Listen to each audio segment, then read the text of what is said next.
सभी साथियों को नव बधाई। और जय भी मित्रों, आज हैं 10 मार्च और आज माता सावित्रीबाई फुले की पुण्यतिथि है।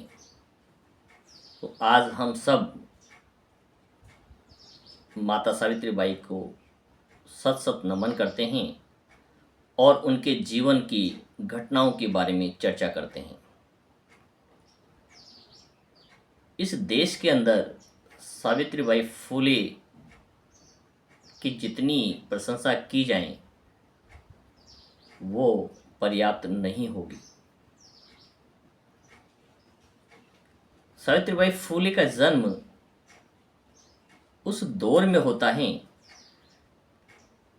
3 जनवरी 1831 को सतारा के अंदर सावित्रीबाई फुले का जन्म होता है और वो एक ऐसा दौर था जहां देश के अंदर जातिवाद चरम सीमा पर थे और बालिकाओं की शिक्षा का कोई नामो निशान नहीं था। जो उच्च वर्ण के लोग थे और जो अमीर लोग थे उनकी शिक्षा दीक्षा बालिकाओं की अपने घरों में हुआ करती थी।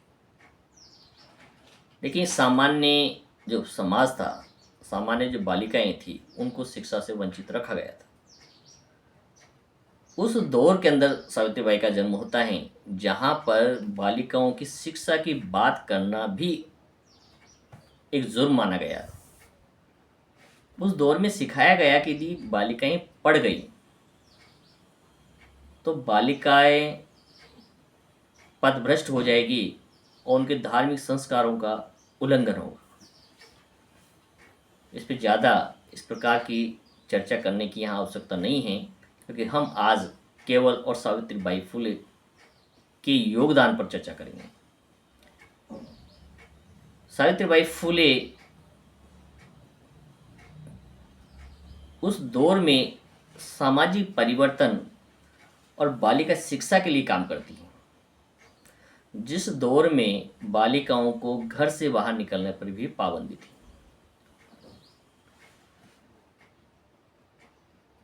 1841 में महात्मा ज्योतिबा फुले के साथ उनका विवाह हो जाता है और ये जो परिवार हैं वो माली समाज से होते हैं, जिसे वर्तमान में तो ओबीसी में माना गया है। लेकिन उस समय इनका काम जो मंदिर के अंदर फूलों की व्यवस्था करना, मालाओं की व्यवस्था करना था, अर्थात भगवान के नज़दीक माना गया। लेकिन उसके बावजूद भी जब ज्योतिबा फुले एक बार अपने मित्र की विवाह में, उनकी बारात में जब जा रहे होते हैं, तो उसके समाज के जो लोग हैं इस बात की शर्त रख देते हैं कि इस व्यक्ति को हमारे बराबर चलने का अधिकार नहीं है, बारात में ये व्यक्ति नहीं जा सकता है, और यदि इसे आप लेके जाएंगे तो हम सब लोग वापस लौट जाते हैं। और ज्योतिबा फुले देखते हैं कि उनके मित्र की बारात थी, उसमें व्यवधान न हो, चुपचाप वहाँ से वापस लौट आते हैं और ये प्रण लेते हैं कि मेरे जैसे पढ़े लिखे व्यक्ति के साथ भी आज इस प्रकार से जाति के आधार पर भेदभाव किया जा रहा है, तो उन महिलाओं का क्या होता होगा जो महिलाएं पूरी तरह से अशिक्षित हैं, साक्षर नहीं हैं। तो वो घर पर आके इस बात का मनन करते हैं, चिंतन करते हैं और अपनी धर्म पत्नी जो उस समय अशिक्षित थी उसे पढ़ाने का निर्णय लेते हैं और उसे साक्षर बनाते हैं और उसे इस योग्य बना देते हैं कि वो बालिकाओं को शिक्षित कर सकें और दोनों पति पत्नी मिलकर देश के अंदर पहली बार 5 सितंबर 1848 में पहली बार पुणे के अंदर पहला एकमात्र बालिका विद्यालय खोलते हैं और 1 वर्ष में ही अंग्रेज सरकार के सहयोग से, बाकी सामाजिक रूप से तो उनका काफ़ी बहिष्कार किया गया, समाज के किसी भी वर्ग ने उसे उचित नहीं ठहराया, उनके विद्यालयों का काफ़ी बहिष्कार किया गया और जो 9 बालिकाओं को लेकर उन्होंने शिक्षा शुरू की थी, उन बालिकाओं को भी विद्यालय से ड्रॉप आउट करने का प्रयास किया। एक ऐसी स्थिति में सावित्रीबाई फुले ने विद्यालय चलाया कि जिस मार्ग से वो जाती थी तो उस मोहल्ले के लोग, नगर के लोग उसके ऊपर गोबर, कीचड़ और गंदगी फेंक करके उसे अपमानित करते थे। लेकिन वो महान महिलाएं महान माता सावित्री बाई फुले, जिन्होंने कसम खा ली थी कि दोनों पति पत्नी मिलकर उस बालिका विद्यालय को सक्सेस करेंगे। वो विद्यालय पहुंचती और उस गंदी साड़ी को खोल करके लपेट कर थैली में रखती और दूसरी साफ साड़ी पहनकर उन बालिकाओं को शिक्षा देती। और इससे को समाप्त करने के लिए समाज के बुद्धिजीवी लोगों ने सावित्रीबाई फुले के सास ससुर को इतना अपमानित किया कि उनका सामाजिक बहिष्कार करने की घोषणा कर। उन्होंने कहा, अपने बेटे बहू को अपने घर से बाहर निकालिए, अन्यथा आपका भी हुक्का पानी बंद कर दिया जाएगा, समाज से बहिष्कार कर दिया जाएगा।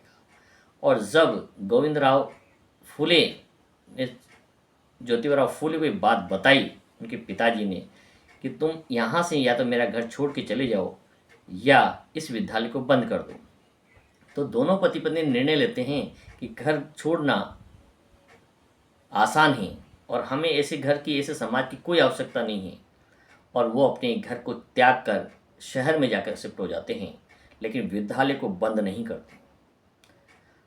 और ये विद्यालय की इकाई 1 वर्ष के अंदर ही 5 विद्यालय में परिवर्तित हो जाती है और अंग्रेज सरकार इन्हें पूरा सहयोग देती है।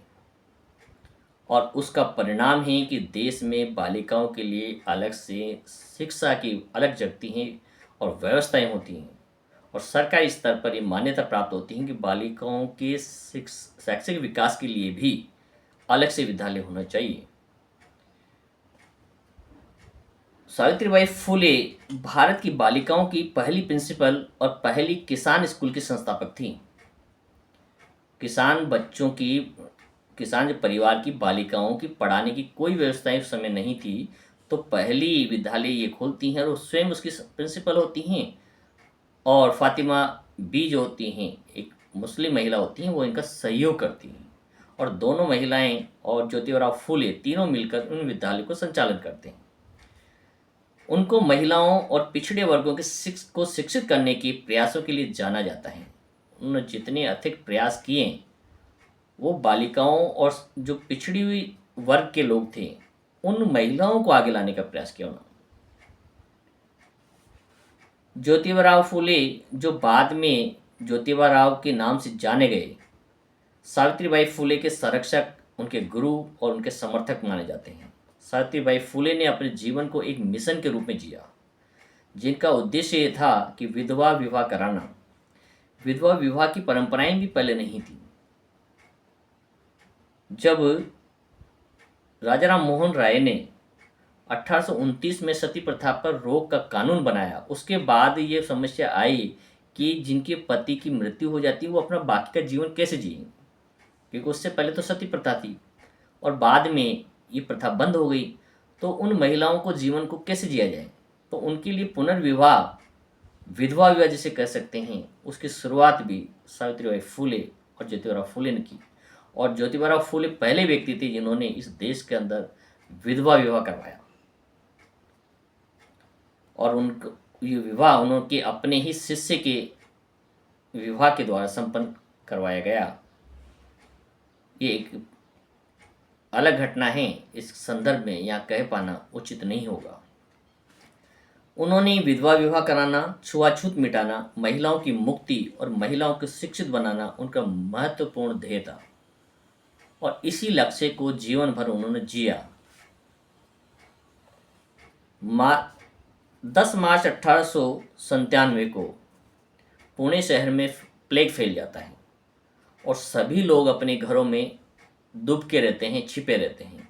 जिस प्रकार से 2020 के अंदर कोरोना आया और हमने वो व्यवस्थाएं भी देखी जहां घरों के अंदर लोग कैद हो गए थे, सेम यही स्थिति 1897 में हुई थी जब पुणे शहर में प्लेग फैल गया था। हर व्यक्ति को अपनी जान बचाने की पड़ी थी।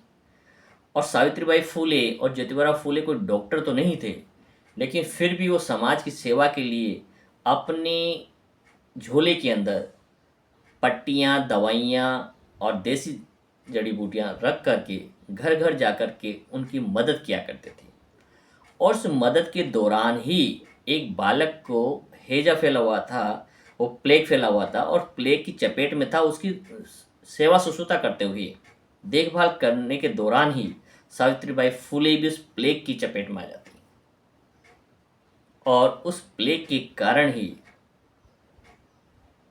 माता सावित्रीबाई फुले की मृत्यु हो जाती है। और वो दिन था 10 मार्च 1897।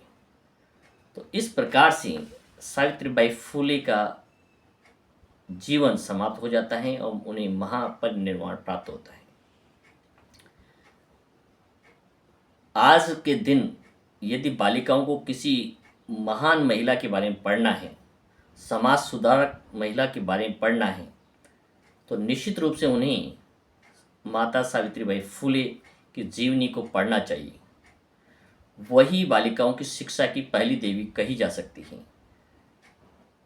एक बहुत बड़ा वर्ग उन्हें शिक्षा की देवी भी मानता है, जो 100% सत्य है।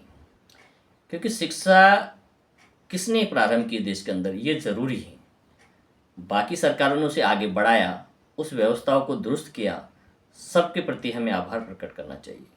और यदि ये शुरुआत सावित्रीबाई फुले ने नहीं की होती तो आज भी बालिकाओं की शिक्षा की क्या स्थिति होती, इसकी हम कल्पना कर सकते हैं।